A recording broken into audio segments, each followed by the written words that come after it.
si pasien itu turun, orang operasi gede banget kok bisa turun dan itu EKG-nya begini ya, udah flat. Flat itu kan mati dong, nggak ada kita, loh kok bisa turun barusan enggak gitu. Kita cek nadinya, nggak ada, tapi dia masih begini. Assalamualaikum warahmatullahi wabarakatuh. Jumpa lagi dengan saya, Ale, host Jejak Backpacker. Dalam obrolan misteri Jejak Backpacker kali ini, saya sudah kehadiran seorang narasumber yang bekerja di rumah sakit swasta di Jakarta Pusat. Sebelum narasumber menceritakan pengalaman mistisnya, jangan lupa untuk selalu support channel Jejak Backpacker. Subscribe, like, komen, dan share sebanyak-banyaknya video-video YouTube Jejak Backpacker. Oke, selamat sore, Kak Ibet. Ya, jadi intro sedikit Kak Ibet ya. Jadi Kak Ibet ini adalah seorang perawat yang bekerja di salah satu rumah sakit di Jakarta Pusat. Ya.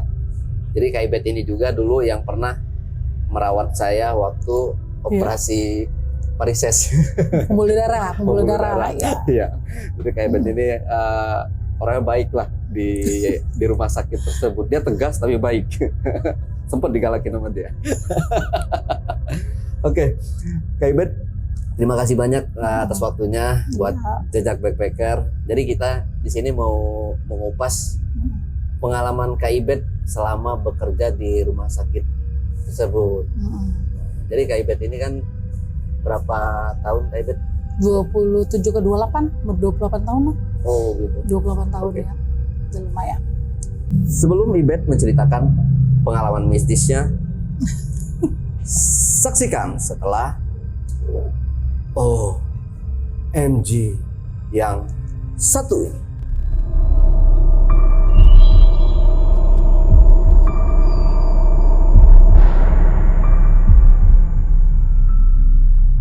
Oke, perlu info sedikit buat teman-teman. Saat ini saya bersama narasumber kita, Ibet, berlokasi di Cafe The Juntos yang berada di Depok. Mungkin agak sedikit noise, mohon maaf karena lokasi tepat di pinggir jalan. Ya. Oke, Kak Ibet mungkin bisa diceritakan sedikit pengalaman mistis yang pernah dialami selama bekerja di rumah sakit tersebut. Oke. Ya. Saya tuh kerja di situ udah 28 tahun ya, 27 mau ke 28 tahun dari tahun 93. Jadi kalau pengalaman mistis sih banyak, tapi kita cerita dari awal dulu ya. Karena saya ini kan perawat bedah. Perawat bedah itu banyak lah gitu, suka duka. Ketemu pasien banyak modelnya, banyak ada sukanya, ada senangnya. Ada juga pasien yang arogan. Tapi tetap saya sebagai perawat kan harus bisa profesional. Nggak boleh juga terbawa suasana. Kalau misalnya pasien lagi sedih nggak boleh bawa sedih. Terus pasiennya yang galak ya kita harus ya inji aja lah, gimana ya kan, gimana namanya juga orang sakit kan kadang-kadang sisi-sisi emosional mereka juga keluar. Atau ada juga pasien yang diajak ngobrol diem aja, dia lagi kayak habis kehilangan kaki lah atau kelindes truk lah, perutnya apa segala macam. Ada juga yang sakit-sakit, nyeri-nyeri, teriak-teriak. Ada yang macam-macam lah, latar suku, agama itu beda-beda lah. Jadi kalau dibilang pengalaman merawat pasien itu udah banyak banget. Ada suka, ada duka. Tapi di balik duka itu ya kita bawa enjoy aja sih. Jadi kalau dibilang pengalaman masalah mistis sih banyak banget gitu loh. Jadi mau diceritain yang mana banyak banget. Jadi saya cerita dari pertama ya. Saya tuh pertama kali bisa ngelihat itu habis lahiran. Habis lahiran saya sempat berhenti jantung 1 menit RJP. Tadinya kalau nggak di RJP, kalau saya nggak balik mau diprobek perut, tapi balik lagi. Saya ngelihat kok badannya di bawah gitu. Terus udah balik lagi, nafas lagi, lanjut lahiran udah. Itu normal, enak. Lusanya tuh saya pertama kali ngelihat itu kayak siluet orang, ada yang kecil, ada yang tinggi, ada yang besar. Penuh di semua tempat, ada di pohon, ada di atap, rapet banget gitu. Itu yang pertama kali saya ngeliat. Saya nggak tahu itu apa sih gitu loh. Terus mulai besokannya saya ngeliat Tante Kun nungguin saya di depan kamar mandi lagi pipis. Namanya orang habis lahiran kan wangi ya. Udah, habis itu saya ditutup sama tante saya biar jangan digangguin. Sampai habis 40 hari saya digangguin, saya nunduk, dia ikut nunduk, saya tidur dia di samping saya. Jadi saya nggak ngerti itu apa dia lagi meloncat apa gimana gitu. Ditutup habis 40 hari itu udah jangan keterusan gitu. Ditutup, habis itu udahlah tenang nggak ngeliat kan. Udah tenang biasa. Setelah 2 tahun kebuka lagi dong. Istilahnya kalau pintu udah sekali, katanya orang-orang sih, kalau udah sekali kita kebuka pintu mata batinnya, ya itu bakalan kebuka terus, mau ditutup kayak apa bakalan kebuka. Yang pertama kali nih dinas malam ada yang nangis. Saya ngeliatin pasien saya kan lost tuh 15. Itu ruang saya di ruang kritikal 15. Laki-laki perempuan ditaruh bareng depan-depanan. Kenapa bareng-bareng? Mereka bangun aja nggak ada yang bisa kok gitu. Jadi memang perawat ditaruh di situ tuh intens. Ngeliatin satu-satu tuh pasiennya. Kita di tengah. Ada yang nangis. Lihatin dong ada yang nangis. Tuh udah. Terus gitu tidur pasiennya. Nangis gak ada yang nangis ya. Tapi kok makin lama makin kenceng. Diketok dari jendela. Berdiri dia tapi kebalik. Terus aku gini, aduh bener. Kayaknya ngeliat lagi. Kak ngeliat itu nggak? Itu apa ya? Nggak ada apa-apa bet. Makin lama makin tegas dalam hati. Wah ini bener nih, berarti kebuka nih. Nggak bener nih kan? Ya itu baca doa. Terus aku distract lah kan. Udah santai aja, udah biarin lah gitu. Makin lama makin ke hari berikutnya makin nggak enak nih kan gitu. Adalah pasien lagi tidur tempat tidurnya goyang-goyang nggak ada kan gitu kan, goyang-goyang gitu. Mau tidurnya joget kak gitu. Iya kok bisa gitu ya, biarin ayun dia tidur, pasti dia santai aja tidur, nggak tahu. Udah gitu udah tidur, berhenti nih pas kita bercandaan, udah tidur kak, biarin dia ayun-ayun pasti dia tidur, biar enak kita juga nggak puyeng lah. Kalau dia teriak-teriak kesakitan kita lebih pusing. Iya biarin. Abis kita bilang gitu diam tuh mati, langsung tiba-tiba dari goncangan begini ngek gitu diam. Udah langsung habis itu selimutnya ditarik, yang narik gak ada, turun sampai ke kaki. Pasiennya sadar. Suster barusan yang narik selimut saya siapa? Oh teman saya. Enggak suster, saya tahu tadi digoncang-goncang. Saya mau pulang, diminta pulang malam itu juga. Habis operasi gitu. Kita pulang, kita kan bingung, zaman dulu kan belum ada BPJS, belum ada jam kesedah masih umum kan. Mati gue ini kan bayar umum, gimana ya? Kira-kira zaman dulu kala kan. Yaudah naruh duit jam 2 malam dia pulang. Karena ketakutan. Itu dulu di gedung yang lama ya. Nah itu yang banyak ada lagi nih. Terus si pasien ini nangis. Cengeng, kalau dibilang cengeng ya habis gimana, namanya habis orang operasi kan. Habis dia nangis, berhenti belum ada 5 menit, ada yang ngikutin dia nangis, persis kayak dia nangis. Akhirnya dia bilang, suster kok kayak ada yang nangis kayak nangisan saya. Terus begitu kita bilang, enggak ibu, nggak ada, padahal mah ada gitu. Jadi kayak misalnya dia nangis tadi kan gitu, nah persis suaranya itu dinangisin lagi, ada yang ngikutin. Itu sampai 5 menitan ada. Terus kita sama teman-teman udah makin nggak bener nih gitu. Ya udahlah, diemin.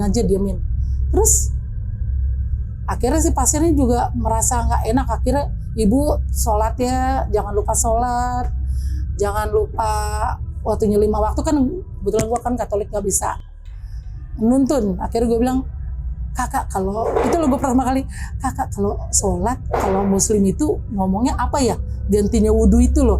Oh tayamum bet. Akhirnya gue ngingetin lah pasien gue kan, bu jangan lupa sholat 5 waktu, tayamum namanya kita di rumah orang, ya tetap sholatnya jalan. Selain ibu ngedoain tangan kami perawat dan dokter ini yang ngerawat ibu, biar ibu juga ada yang nemenin nih, Tuhan nemenin ibu, ngirim Roh Kudus. Kalau di agama gue Roh Kudus bu, pokoknya gitu. Jadi ibu tenang. Oh gitu ya suster ya, sholat lah dia malam itu. Gua nggak tahu tuh sholat apa malam itulah. Oh jadi sholat aja. Abis itu baru dia, Ya suster udah tenang, udah tidur ya. Tapi namanya nggak tahu ya, karena gue kebuka kali ya. Jadi kalau setiap gue dinas itu ada aja gitu loh. Adalah yang gelasnya gini ya, orangnya nggak ada. Nyail gitu, jangan dong dipindahin. Sampai temen gue takut kalau dinas. Bener nih. Terus ada lagi. Pasien itu kalau pasang EKG, yang monitor EKG tahu kan? Tahu, yang jantung ngenge gitu. Jantung. Ya, kebetulan pasien itu pendeta. Pendeta itu dia satu suku sama gue, kan Batak. Dia itu 5 bersaudara, bapak mamanya itu dia itu animisme, nyembah nenek moyang gitulah.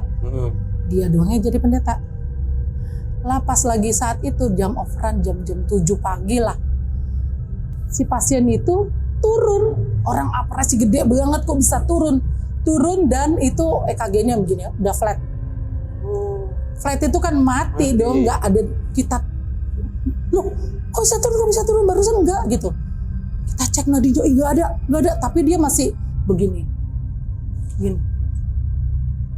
Begitu, tapi nadinya nggak ada gitu loh. Terus kita angkat ke atas, kita cek tensi 0, zaman dulu nggak ada saturasi kan. Kita cek, bener kok nempel kok, ini kok flat ya. Waduh, kita akhirnya di RJP nggak bangun. Akhirnya gue bilang ini kuasa gelap. Kebetulan dokternya salah satu itu gembala sidang. Kita doa lagi itu doa Bapak kami lah. Yang Muslim doain yang Muslim, yang temen gue udah Muslim baca ayat kursi ya kalau nggak salah.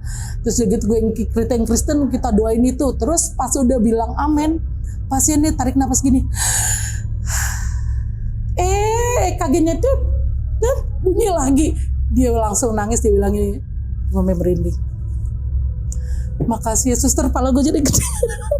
Makasih ya suster, tau gak suster? Tadi saya barusan ditarik sama kakak saya semua, sama ibu saya, katanya kok enak aja lu selamat sendirian, lu punya agama. Gue nambah nenek moyang masuk neraka, lu ikut masuk. Gue ditarik, gue udah ngeliat neraka suster, katanya. Duh dokter makasih ya, kalian semua doain saya. Dia nangis. Dia bilang janganlah kalian lupain Tuhan kalian. Sampai itu dia bilang jangan kalian lupain Tuhan kalian, berdoalah kalian sesuai dengan apa yang kalian yakini. Jadi kan karena kan dia bilang gini, kita kendaraannya beda-beda, Tuhannya sama. Gue barusan dari sono, katanya gitu, panas. Dia bilang gitu. Itu gue sampai sekarang tuh kalau ceritain itu tuh masih berinding karena nggak masuk akal gitu loh. Kan itu pasang EKG tuh skin lift itu nyata. Jadi kita udah ngecek gitu loh, alat nggak ada yang rusak.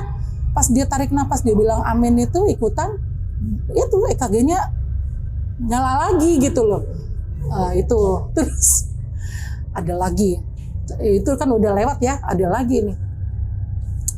Meninggal lah ceritanya pasien kita nggak tahu tuh pasien kita tuh meninggal. Jadi namanya Pak siapa lah, taruhlah si Bapak Ahmad lah taruhnya ya. Si Bapak Ahmad ini baik. Jadi dia ini karena dia sakit dulu berat lah, kanker. Jadi udah dioperasi dengan upaya yang terbaik, bocor, leakage. Dioperasi ulang kan. Nah selama dia sebelum dioperasi ulang ini, dia tuh baik banget sama kami, sama perawat, sama dokter, sama pasien lain. Kalau zaman dulu kan bawa makanan masih sah-sah aja, boleh lah gitu. Jadi setiap sore tuh dia tuh berbagi makanan ke 15 pasien. Yang bisa buah dikasih buah, yang bisa makan dikasih makan gitu. Dia supportnya bagus ke kita yang tiap dinas ngasih. Tiba-tiba dia operasi dan kita nggak tahu dia tuh udah meninggal di ICU. Habis operasi malam di ICU meninggal gitu kan. Yang dinas malam itu pasiennya, yang dinas perawatnya cewek semua. Kita punya ada 2 orang kalau nggak salah lagi zaman dulu itu laki-laki ya. Terus udah gitu perempuan, 3 orang perempuan. Dokter jaga perempuan dan pasiennya perempuan. Kalau malam jam 10 kita udah kunci pintu. Keluarga pasien nggak ada yang boleh masuk ke dalam. Karena ruangan aku tuh ruangan semi steril gitu. Jadi mengurangi tingkat infeksi lah kan. Terus udah gitu lagi malam itu kita ditelepon dari GD. Kita mau reservasi ya 2 pasien, yang satu fraktur pelvis berarti patah lah panggulnya, dia nggak tahu karena apa. On si klaim ya satu ini iya. Nah itu laki-laki baru mau masuk kan. Aku otomatis yang paling junior ke belakang dong. Jadi kan ruangannya itu kayak huruf O. O yang depan buat asal pasien, O belakang itu pasien kelas 2 dan itu kamar-kamar perawat sama administrasi lah di situ. Jadi karena udah tahu kita mau nerima pasien 2, ya udah kita ke belakang. Aku ke belakang junior sendirian, yang senior aku kakak senior di depan nemenin pasien. Aku ke belakang, aku ngerapin dong. Namanya zaman dulu kan lembarannya kan nggak kayak sekarang udah ada di HIS di komputer. Ambilin lembaran satu-satu susun 2 orang. Ada dong manggil gini, Bet. Iya gitu. Bet. Iya, makasih ya. Iya. Makasih masing apa sih gitu loh. Aku tuh lupa, kan suara laki-laki. Dan semua tuh satu perempuan itu perempuan semua gitu, nggak ada laki-laki. Terus Bet, iya, makasih ya. Iya, nggak apa-apa. Apa ini makasih orang belum ngapa-ngapain. Aku lagi ngurusin ini. Udah selesai. Akhirnya, Bet, Bapak udah nggak ada, udah pergi, mau izin dulu. Wah tuh langsung gue lari, gue tinggalin tuh kertas-kertas. Gue lari ke depan. Aduh, kenapa lu? Itu ada yang pamit siapa sih? Telepon dong temanku dari ICU, Bet. Pasien dari lu itu ya udah terima aja pasien dari depan. Kenapa? Pasiennya nggak bakal balik ke lu. Kenapa meninggal? Meninggal kapan Kak? 10 menit yang lalu. Tunggu ini pamit. Itu si bapak itu pamit gitu loh. Mati gue. Aduh akhirnya aku sampai abis itu aku doa. Terus aku ngomong, aku mojok dong, iya Pak. Kan aku tadi bilang kan Bapak Ahmad ya, aku juga nggak tahu lupa namanya siapa. Pak Ahmad makasih ya selama ini kebaikan Bapak saya doakan. Bapak dilapangkan jalannya masuk ke surga ya Pak. Dan dia ngejawab dong, dia bilang, iya makasih mati gue. Untung dia nangkepin wujud, kalau dia nangkepin wujudnya kan gue takut ya.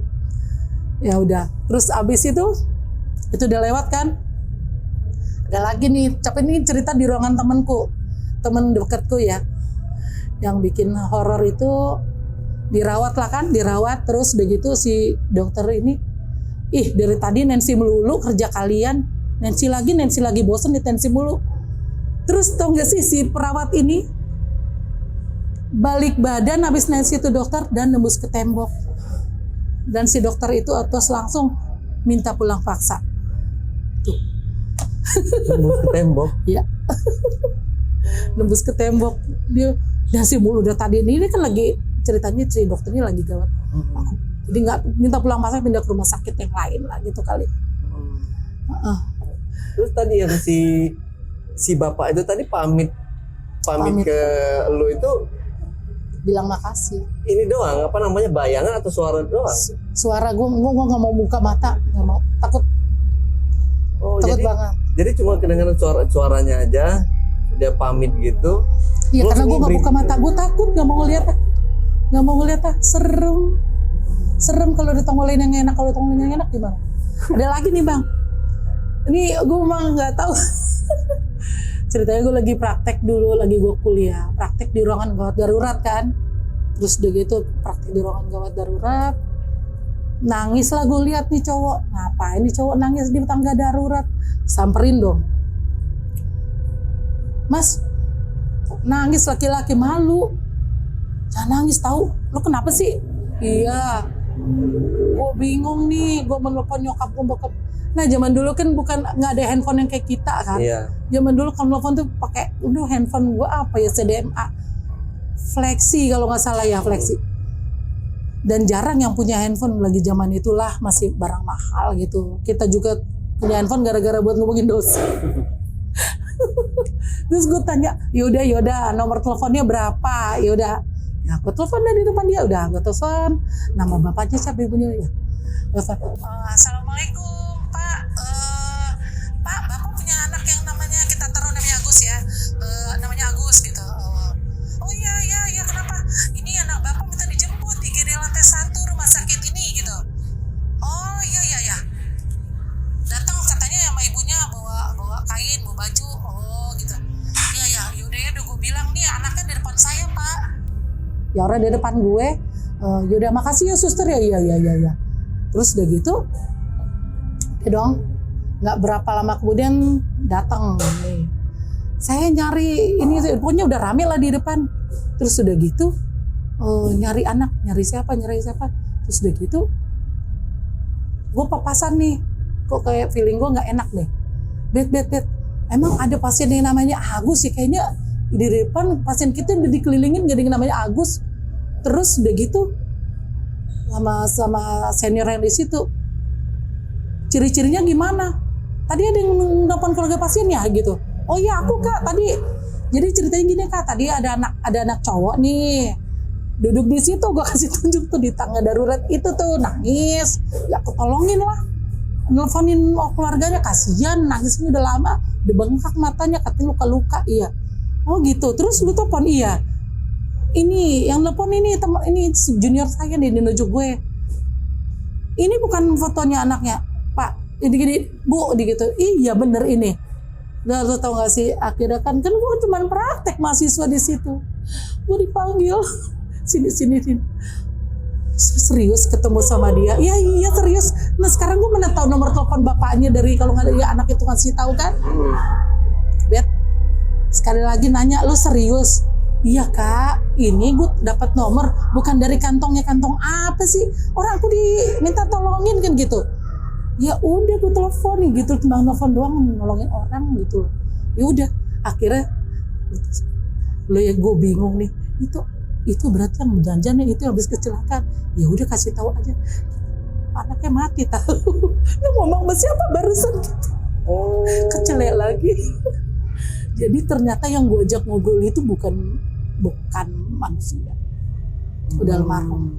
Udah almarhumnya, rohnya atau arwahnya atau apa? Nah itu gitu dia minta tolong gitu. Ya di balik kehororan ada nolongin orang. Coba kalau kasihan juga ya kalau misalnya nggak ini, cuman kan jadi gitu. Ya akhirnya bener dikasih lihat, ini bukan anaknya Pak. Ya nangis. Jadi meninggalnya emang udah dari tadi subuh ya. Ini udah meninggal dari subuh tadi. Jadi datang ke sini itu udah nafasnya udah satu. Maaf ya Pak. Ya aku juga jadi bengong, gimana ya gue mau ngomong apa nih, serba salah gitu loh. Ya kan gue bilang anaknya masih hidup, tapi bener Kak, aku tadi nambah nomor ini dari dia yang ngasih tahu, nama bapak ini bukan nama ibu ini ya. Coba itu kayak gitu. Iya kan? Kalau gue udah ngibrit gitu. Ya gue juga udah lemes, dan kalau gue nggak tahu, lemes banget. Tapi kalau selama corona gini, Bet, itu kan banyak banget ya pasien yang wafat gitu, entah sehari itu dalam hitungan berapa dalam satu kamar itu. Nah, waktu Iben menangani pasien-pasiennya positif corona itu banyak. Jadi di ruangan COVID itu yang boleh dinas itu yang muda, yang energik, yang cekatan, yang masih cespleng lah. Aku tuh nggak masuk kategori ke sana. Tapi kalau dibilang meninggal banyak, karena apa sih? Ya ngelihatlah dari TV juga kan banyak banget angka yang. Terus angka yang positif banyak. Yang bikin sedih itu kita tuh dinas tuh udah enak-enak dinas nih. Swab mau tindakan di swab nih. Positif. Enak banget kan? Akhirnya kita colok tiap minggu, ya Allah. Jadi pasien ini dari keluarganya lah. Kalau dibilang keluarga tuh jangan ganti-ganti ya. Tetap aja keras kepala. Plus 62 kan susah dibilang. Iya. Iya, jadi pasiennya yang kasihan apa pasiennya kan. Pasiennya jadi tektokan positif lagi. Itu yang bikin banyak tuh begitu tuh. Nggak taat prokes gitu. Kalau masalah meninggal ya Bang. Ya itulah kan. Itu gimana dibungkus. Horor banget ya. Yang meninggal hampir setiap hari itu. Jangan kan di rumah sakit gitu, di komplek kayak di komplek perumahan gua aja nih, sehari tuh bisa 4-5 kali gitu yang meninggal. Sampai kita di rumah tuh udah ketakutan gitu. Meninggal lagi. Pengumuman di masjid itu sehari tuh bisa 3-4 kali. Oh iya. Lagi kalau udah dibungkus gitu ya udah dibawa aja gitu. Jadi tetap dia itu kalau orang kena COVID itu protapnya Dia itu dimandiin pakai alkohol, langsung ditutup dulu, nanti ada petugasnya di bawah. Kalau yang muslim kan harus dikasih tanah.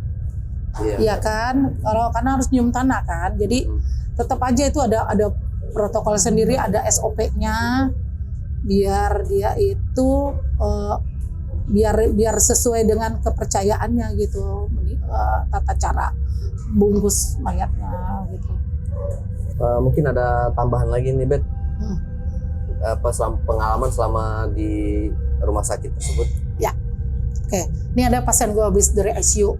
Di ICU dia ada lebih dari seminggu ya. Terus gitu dikirim lah kan. Terus dikirim, aku dinas malam pas lagi hari itu, dikirim dinas pagi yang terima. Malamnya jam 1 malam pasiennya kesurupan. Kesurupan yang wajarnya pasien dengan luka operasi besar begitu dia nggak bisa berdiri di tempat tidur begini.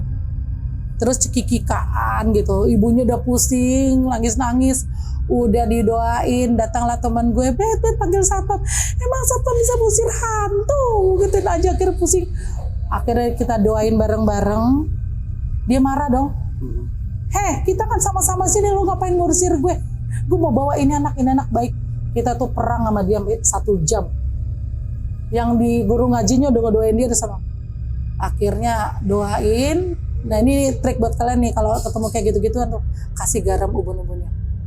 Ada yang bisikin ke gue. Itulah pertama kali gue kasih garam ubun-ubunnya. Wah dia marah banget, panas gitu-gitu. Udah ya, tolong ya, ini pasien gue, maaf, lu pulang lagi nih ke ICU. Ini pasien gue ini kasihan, orang baik. Ya justru karena dia orang baik, gue mau ambil dia. Nggak bisa, ini punya Tuhan. Tidak bisa. Ya udah, terus dia tuh marah, nangis. Si yang masuk ke dia ini pergi, dia nangis langsung. Makasih ya suster, saya ngeliatin loh, saya tadi berdiri di samping situ, coba. Jadi ternyata si pasien itu dia berdiri, ngeliat dia dimasukin sama si yang ngikutin dia dari ICU. Itu. Terus ada lagi, temen gue, kita suruh ngirim konsul, ada pasien perburukan. Mau kirim nih ke ICU? Iya. Terus udah gitu si D ini ngirim ke ICU, jalan tuh dia, kan tuh gedung tua tuh, jalan enak, dibalap dong sama tante K, rambutnya setengah betis. Wah dia itu dibalap, habis itu dia apaan tuh, lari, nyampe di sono, Bet aku nggak berani pulang. Kenapa gue dibalap sama begini-gini, kenapa? Jemput gue, aduh gue kejemput laki-laki ke sana. Akhirnya gue bertiga-tiga ke sono, lu jaga gawangnya, diem sini si Sandi nggak berani balik gitu. Udah, kita jemput ke ICU. Balik lagi kita ke ruangan. Terus ada lagi corona, kan kita digabungin nih karena tenaga nggak ada. Pasien digabungin, perawat digabungin, dipindahin ke sebelah sini. Terus begitu, dianya yang personil yang muda-muda itu pada ngerawat itu. Akhirnya pas lagi gitu udah selesai tertangani corona, balik lagi dong kita ke ruangan kita. Nah gue udah terkenal nih di ruangan, tukang bersih-bersih. Bet, ayo Bet kita mau balik ke ruangan. Oke udah, gue sama siapa nih yang muslim nih, gue temenin gue doa. Kita doain tuh semua kamar, didoain kamar pasien biar adem, tujuannya biar adem, biar jangan ada apa-apa gitu. Lupa nih kita ngedoain nurse stationnya, tempat perawat nulis. Lupa, itu nggak kesentuh 2 bulan lebih, hampir 3 bulan yang gue tempatin malam itu. Dan alhasil malam itu gue posisinya begini, gue sama teman gue berdua di situ, makin tadinya di ujung, makin lama makin dekat, udah tinggal setengah meter. Akhirnya gue kesel dong, lagi nulis, jangan berdiri aja lu situ, sini bantuin gue nulis. Akhirnya tau gak, temen gue teriak, loncat, dia ngeliat juga, jadi nggak gue doang kan, berarti udah ganggu gitu loh. Loncat temen gue. Nah itu yang benar, kalau ruangan katanya kosong, ada yang nempetin, itu benar banget. Jadi kayak aku, ada beberapa teman gue juga yang sensitif, tahu kalau misalnya malam-malam tertentu gitu tuh, ada yang suka, ada yang nangis, suka ada yang gini, tahunya orangnya nggak ada, terus pasien suka ada yang nensiin. ada yang bangunin gitu loh. Terus ada, kalau misalnya yang sering diganggu sih sebenarnya bukan tenaga medis, bukan pasien. Kayak ngerti mereka itu mana orang yang nggak taat sama Tuhannya, itu aja. Oke. Jadi yang dibantu justru yang penjaganya ini ya, Iya. yang nemenin si pasien. Iya. Pendatangnya itu yang benar-benar diganggu banget, banget. Pengalaman mistisnya banyak banget tentunya, Bet ya di sana. Itu baru Nggak bisa sedikit. ngebayangin gua. Itu baru sedikit yang gue ceritain. Kalau gua jadi perawat, mungkin bisa tiap hari kali ya gua ditemuin. Ada yang diginin dok, lagi diinus segini. Oke, Bet ini ceritanya seru banget sebenarnya. Tapi karena lokasi kita bersebelahan langsung Iya. dengan jalan Jalan raya, raya, dan iya. pastinya noise banget ini, suara terdengar nggak enak, Nggak nggak asik nyaman ya. pastinya nanti ya, takutnya gitu. Jadi mungkin next Ibet bisa kita undang lagi di channel YouTube kita, dan kita bisa ngobrol-ngobrol lagi. Yang kesehatan aja. Kesehatan boleh. Nanti kita pokoknya curcol bareng lagi sama Ibet. Siap. Oke, Bet.